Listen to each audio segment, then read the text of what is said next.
রাত তখন ঠিক 12টা। বাইরে ঝিরঝিরে বৃষ্টি পড়ছে। রিয়া ঘরে একা পড়ছে।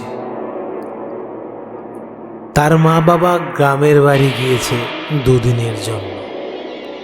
ফোনে কোনো নেটওয়ার্ক নেই, বিদ্যুৎও মাঝে মাঝে যাচ্ছে। হঠাৎ দরজায় টক টক টক। রিয়া চমকে উঠল। এত রাতে তো কেউ আসবে না।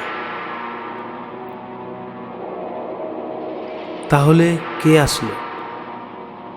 বৃষ্টি হচ্ছে, কেউ তো আসবে না, তাহলে আসলো কে? জানালার ফাঁক দিয়ে বাইরে তাকিয়ে দেখে একটা মেয়ে দাঁড়িয়ে আছে, পুরো ভিজে গেছে, মাথা নিচু করে আছে।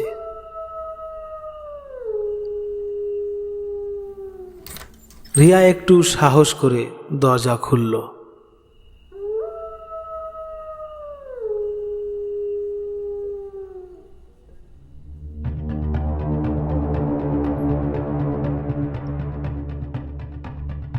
কে আপনি?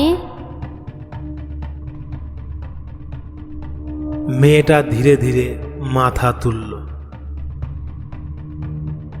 চোখ দুটো লাল, ঠোঁটে হালকা হাসি নিয়ে বলল, আমার নাম রিয়া। আমি আগে এই ঘরেই থাকতাম।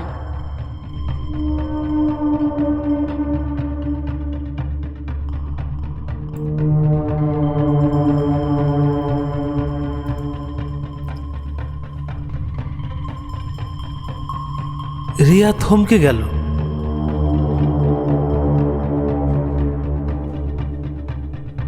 আজ থেকে 1 বছর আগে আমি এই ঘরেই মারা গেছি। বাতি নিভে গেল। রিয়ার চিৎকার মিশে গেল বৃষ্টির শব্দ।